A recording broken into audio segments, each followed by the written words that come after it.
কোনোভাবেই এটি আসলে অ্যাপ্লিকেবল না আমার উপরে এই আরপিওর এই ধারাটি। এবং আমার মনে হয় যে এই ধারাটি আসলে আরও স্পষ্ট হওয়ার জায়গা রাখে, কারণ পৃথিবীর কোনো দেশেই এরকম একটা অস্পষ্ট ধারা নাই যেখানে আসলে যারা তরুণরা যারা রাজনীতিতে আসবে, আমরা বলছি 5 আগস্ট পরবর্তী সময় আপনারা জানেন আমরা সবাই বলছি তরুণদের রাজনীতিতে আসতে হবে।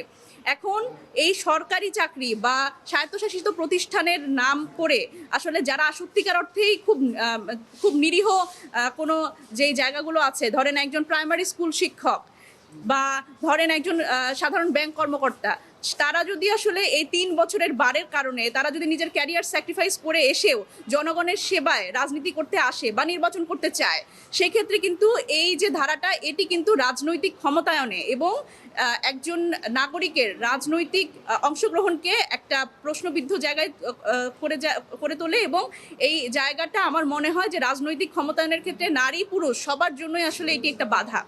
এবং দেখেন, আমি যদি বলি যে এই ফাইন্যান্সিয়াল ইনস্টিটিউশন এটা যদি বাংলাদেশ কৃষি ব্যাংক না হয়ে যে কোনো বেসরকারি ব্যাংক হতো, সেখানে কিন্তু তার কোনো এই বারটা নাই।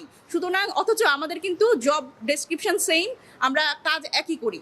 সুতরাং এটি একটা নাগরিকের অধিকার ক্ষুণ্ণ হচ্ছে বলে আমি মনে করি, এবং রাজনৈতিক ক্ষমতায়নের ক্ষেত্রে এবং সংসদে আসলে প্রতিনিধিত্ব করবার ক্ষেত্রে বিশেষ করে নারীদের এটি একটা খুব বড় বাধা। আর আমরা বলছি যে শিক্ষিত মানুষ রাজনীতিতে আসতে হবে।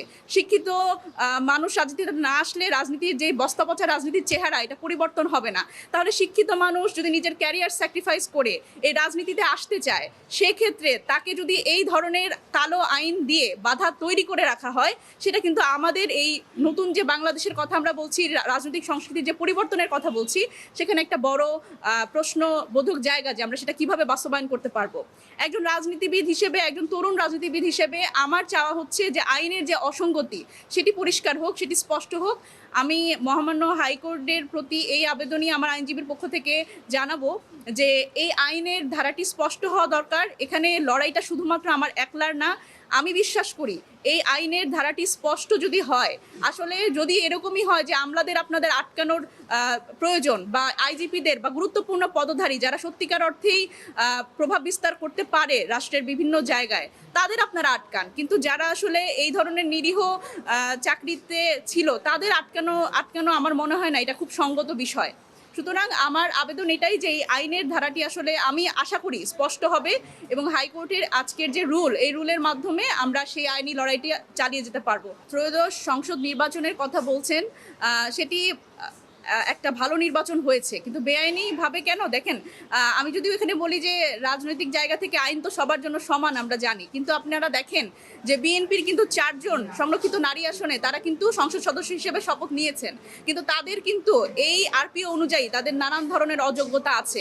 একজন একই রকম স্বায়ত্তশাসিত প্রতিষ্ঠানে তিনি চাকরিতে ছিলেন, এবং তার চাকরির 3 বছর অতিবাহিত তো দূরের কথা, তিনি 26শে এপ্রিল যখন আসলে এই সমালোচনাগুলো সামনে এসছে তখন তিনি আসলে পদত্যাগ করেছেন, কিন্তু সেটি আসলে সরকারি দল হয় এটির বিষয়ে খুব বেশি কথাবার্তা আসেনি সামনে।